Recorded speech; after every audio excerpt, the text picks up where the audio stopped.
So guys, pili na lang tayo dito ng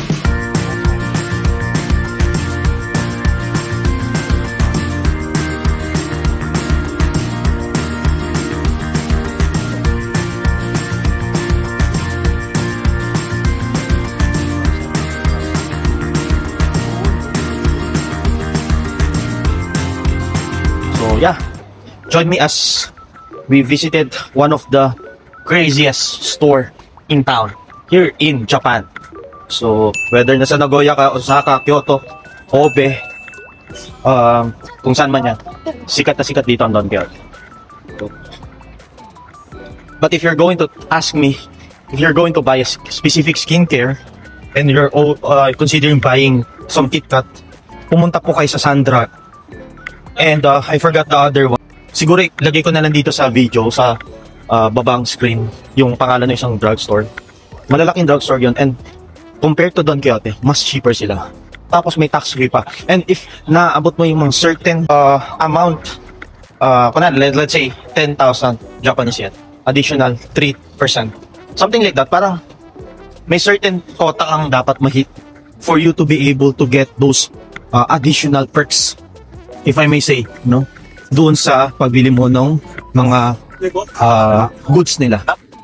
So yeah, we're here na. I suspect nandito na tayo. Tapos try din natin mag food trip kung may time pa. Doon. This is Shinjuku. So sa dami ng tao, para ka nasa Shibuya. So that's very crowded din tong place na to. Actually, crowded din yung Akihabara. Even yung Shibuya. Ay, lalo na yung Shibuya. Pero, para sa akin, ito yung pinaka-crowded na place dito sa Japan. Believe me, pumunta kayo dito ng 8 to 9. Compare mo sa nakikita mo sa Shibuya. Saka napansin ko sa Shibuya, yung subway station nila doon, at saka yung JR lang, under construction.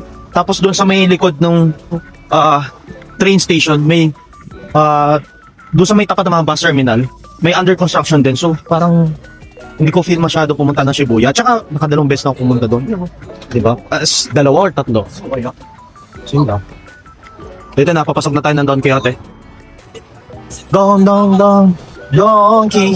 Guys, ito na ang ultimate shopping battle sa Japan. Don Quijote versus Sandrag. Sino nga ba ang mas mura? Akala nyo pareho lang? Wait till you see the price difference. Promise, magugulat kayo. So stay tuned kasi dito nyo malalaman kung saan dapat kayo mag-shopping next time sa Japan. So let's go! Wait lang, parang ito. Ito yung sa mga bibili ko. Yan siya. 600. 600 to ha.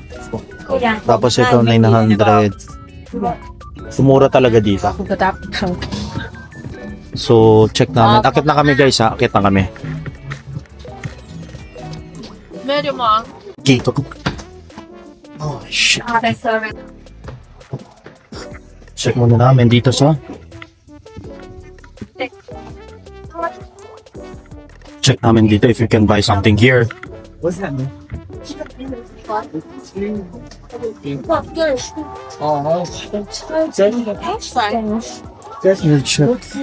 Nahanap akong ano eh. We're looking for chocolate.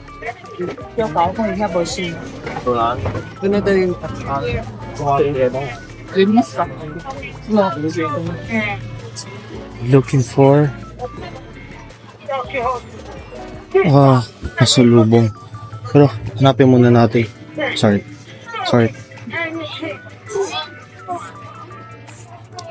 Bound siya. Ayun. Finally, hinahanap din kita.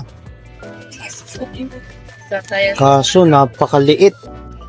So guys, bili na lang tayo dito ng 5, ha?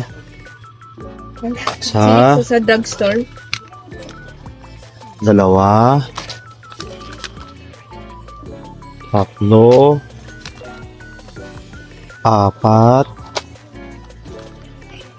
5. Ayan. Okay. Off to the next one. Punta tayo dito sa KitKat and other chocolate. Pansin nga namin talaga legit. Napakamahal dito. Compare sa drugstore. Oo. Kita nyo to. Tingnan nyo tong KitKat nila. 299. 245 lang yung bili ko eh. Mahal. Mahal masyado. Di kaya. Ambos ang ambos ang budget mo rito. Anong muna, i-check ko muna kung bibili ako. Siguro yung bounce lang.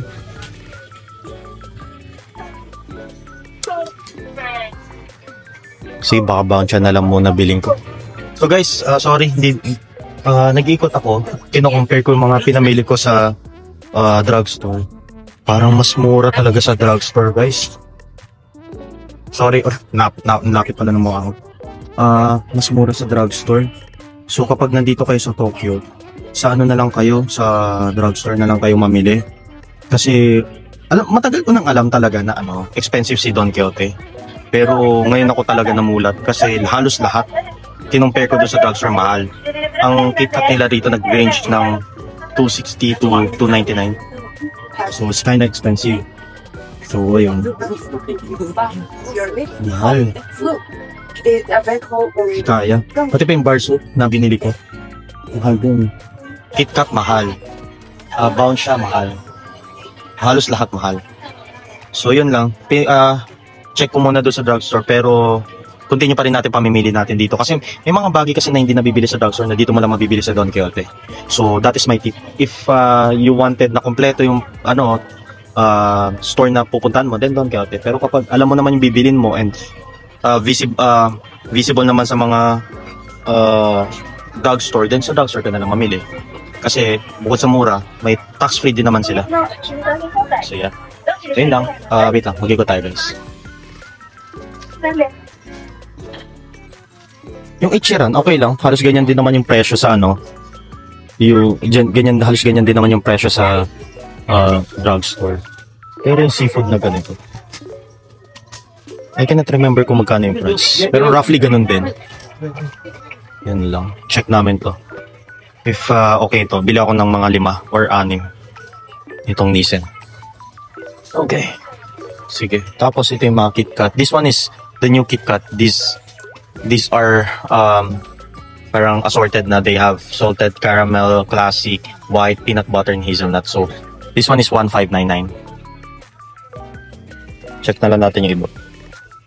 It's 599. Nagpulot lang sa sa Don Quijote. Mahal. Mura dito. Ito. Mura guys. Mura dito sa tabi niyang drugstore sa Shinjuku. Okay? Sige, dito na ako. Wait lang guys, kuha lang ng basket. Ayan. Kuha muna tayo ng basket. Oh my goodness. Buti nakita na to, promise. Diyan. Laki ng tipid dito, laki. Ito. Ayan, tingnan nyo tong Bayer na sunscreen. 798. Doon. Nangiya. 890. 100. Tapos dito ang tax free pa nila dito 13% plus 3% pa kapag na-reach mo yung 10,000 yan. Sige, dito na lang. Wait lang guys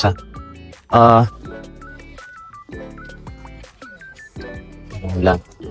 Yung mga specific lang tayo dito bibili. Like kunwari this one.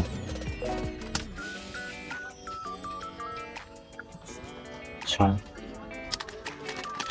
hack pala guys, sa mga hindi pa nakakaalam. Kapag bibili kayo, always check yung expiration niya ha. Kasi may mga stores na nagbebenta ng KitKat tapos pa-expire na. So this is the expiration date. So November pa naman to. Bili tayo ng 2 ganyan. So this one is dark chocolate, I believe. Yan naman, okay naman siya. Goods naman siya.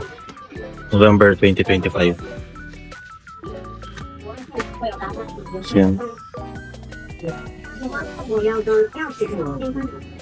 Ayan. This one also. Okay. So, pwede tayo ng 2 ganyan. Tapos, dagdagan na lang siguro natin yung strawberry. Wait lang, hindi ko pala na-check yung expiration nun. Ito naman, expire niya is on October pa. Ayan, October pa naman. Even this one. October pa. Wala, October pa. Kukuha din tayo ng isa pang KitKat. Ganit. Sarap kasi nito guys. Sarap to. Itong strawberry. Ayun lang. Okay. Ay, kuha tayo nitong matcha. Kuha tayo na isang matcha. At expiration niya. Ito naman, September naman. September pa naman. So, after nito, punta tayo dito sa bounce. Wala lang siya. Okay. Thank you. Nakita nyo? Doon, sa Don Quixote, it's 399 dito. 328 lang. Lang yan naman. So, bili tayo nito. Take all ko na siguro. Ay, yun lang. Bitin. Okay. Yun lang. Bitin. As natin. Mas mura yung mga noodles sila. Tinan nyo to. Yung seafood, nakuha ko na siya. Yung ganito. It's 198 lang. Ayun o. Sa basket ko. Kunin ko. Ito. This one, sa Don Quixote, 220. Pero dito, 198 lang. Diba? Mura na. Chill lang. Kuha na lang siguro dito. Tapos, check pa tayo ng iba. Mura dito eh. Sige, wait lang guys. Check pa ako na iba. May napansin ako rito. Ito, Gatsby. Dito kasi nag-originate yung Gatsby. So, bili ako nito upon checking. Para siya yung ginagamit kong pomade. So, very recommended to. It's 698. So, sa Philippine peso, roughly nasa 200 pesos. 50 ata to. 250 to 270 ata. Not sure. Pero check na natin. Pero mura siya. So, kumuha na ako na isa. So, yun lang guys. Ikot-ikot na lang siguro tayo. But I'm all good na. Because I'm looking for other, pasalubong. So, mga office mate ko. Oh. This one. That's good. It's kind of good. This one with. Yes. This one also. Oh, then. Kuha ko no. So 188 lang yon. Itong chocolate bar. Hindi ako may cheese sa labas. So yun lang. Check ko pa kung pwede yung pa mabibili dito. Pero balik ko na lang muna yung mga gamis kasi naparami ata ng gamis. So yun, mura, di ba 188? No? 30 pieces na siya. Check muna tayo, baka may nakaligtaan tayo.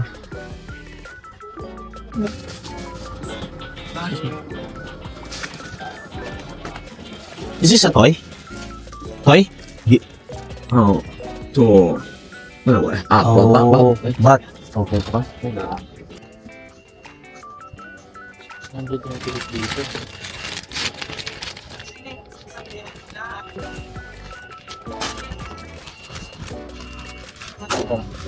Sige, puno na to. Yun na lang yung kanina ko nakuha. So guys, punta na tayo sa counter. Guys, no problem. Okay. No problem, no problem. So ito na guys, nabudol na ko. Yeah. Like for this like this one, essentials. This is a soap. So please separate, yeah. All of these essentials. Napansin. Yang ada di masa.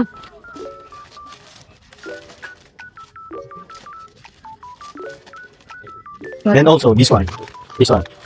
Yeah. Yeah. And then for the eye. Where's for the eye? The droplets. Yeah. Yep. And this one. Yeah. Yeah. 2 pieces. Yeah.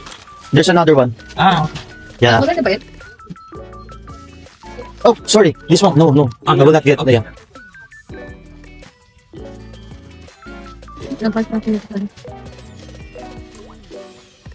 Mabusan ako ng English.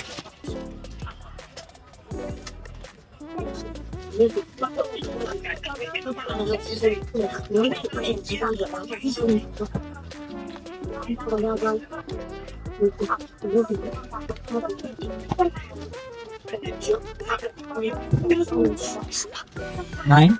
Yeah, 9. Kindly not include the okay.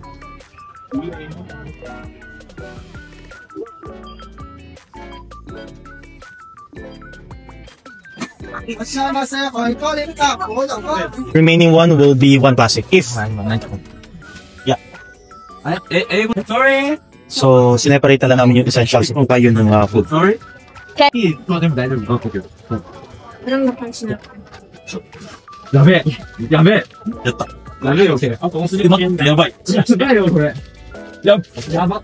間違えて、オールクリアにしちゃって。オールクリア So, from 17,314, 16,800. Ito na natipid, guys.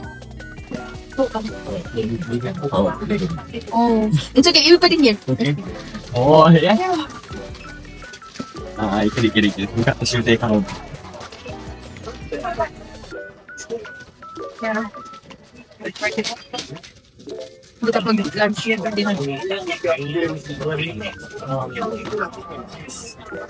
Alright guys, nandito na tayo ngayon sa Yoshinuya dito sa Shinjuku. After a long day of shopping, time to reward ourselves with something comforting. Curry beef fries with miso soup. Ang bango, grabe. Classic Japanese fast food pero swak na swak sa gutom ng Pinoy.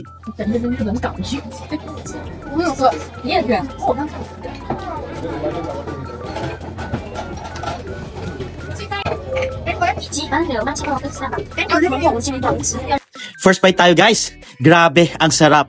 Yung curry sobrang rich and flavorful, tapos yung beef tender talaga, plus perfect combo with the miso soup. Nakaka-comfort after a long day. Simple lang pero sulit. Yoshinuya never disappoint us.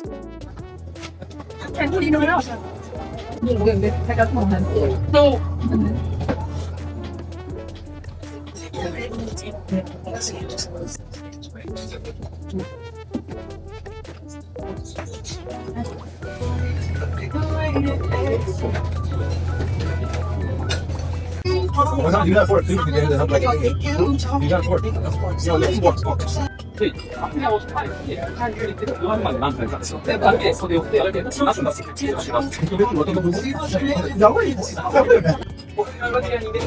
Kung naghahanap kayo ng quick pero satisfying meal habang nag-explore sa Tokyo, ito na yon. Perfect spot to rest, eat, and recharge before we continue on our next adventure.